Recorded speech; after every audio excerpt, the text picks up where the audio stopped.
Hi friends, எல்லோருக்கும் வணக்கம். நம்ம சேனல் சப்ஸ்கிரைப் பண்ணாதவங்க கண்டிப்பாக லைக் பண்ணிவிட்டு சப்ஸ்கிரைப் பண்ணிக்கோங்க, கமெண்ட் பண்ணுங்கள். இன்றைக்கி ஞாயிற்றுக்கிழமைங்க. காலையில் 7 மணிக்கு நான் மட்டன் எடுத்துகிட்டு வந்துட்டாங்க.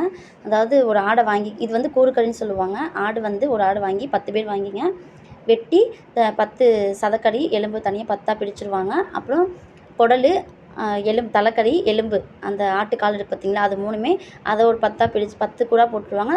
மட்டன் சதக்கடியை தனியாக 10ஆக போட்டுருவாங்க. இப்போ வந்து இது வந்து கிரேவிக்கு மதியானம் செய்கிறதுக்கு நான் வச்சுட்டேங்க. இப்போ குடல், இந்த ஆட்டுத்தலை, எலும்பு கால்லாம் வந்து ஹஸ்பண்ட் செஞ்சிட்ருக்காங்க. இந்த தோட்டத்தெல்லாம் செய்வாங்க பார்த்திங்களா, ஒரு 4-5 பேர் சேர்ந்துங்க. அந்த மாதிரி பேச்சுலர் கறி செஞ்சிட்ருக்காங்க.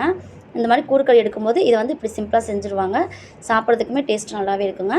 காலையில் வந்த உடனே இதை கழுவி சுத்தம் பண்ணிவிட்டுங்க செய்ய ஆரம்பிச்சிட்டாங்க. இப்போ எண்ணெய் ஊற்றி கொஞ்சம் சோம்பு, சின்ன வெங்காயம் ஒரு 6 வெங்காயம் கட் பண்ணிவிட்டுங்க, அரை தக்காளி பழம் போட்டிருக்காங்க, 2 வரமிளகாய் கிள்ளி போட்டுங்க, மட்டன் பொடி போட்டு, அந்த ஆட்டுத்தலை, எலும்புக்கால், குடல் மூணுமே இதில் இந்த அளவுக்கு இருந்ததுங்க.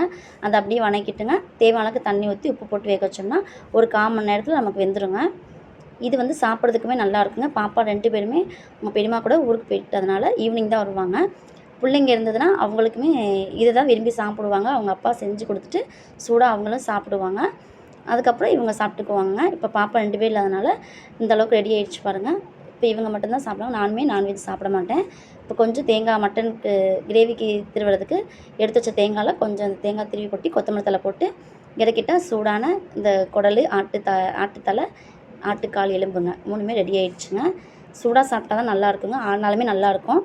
இதுதான் காலையில் பிரேக்ஃபாஸ்ட் இருக்குங்க. இட்லி, தோசைக்குமே நல்லாயிருக்கும். தோசைக்கெலாம் செய்யும்போது கொஞ்சம் இன்னும் தண்ணியாக இறக்கிட்டால் அதுவுமே டேஸ்ட்டு சூப்பராக இருக்கும். நம்ம வீடியோ கண்டிப்பாக லைக் பண்ணிவிட்டு சப்ஸ்கிரைப் பண்ணி கமெண்ட் பண்ணுங்கள். தேங்க்யூ ஃபார் வாட்சிங்.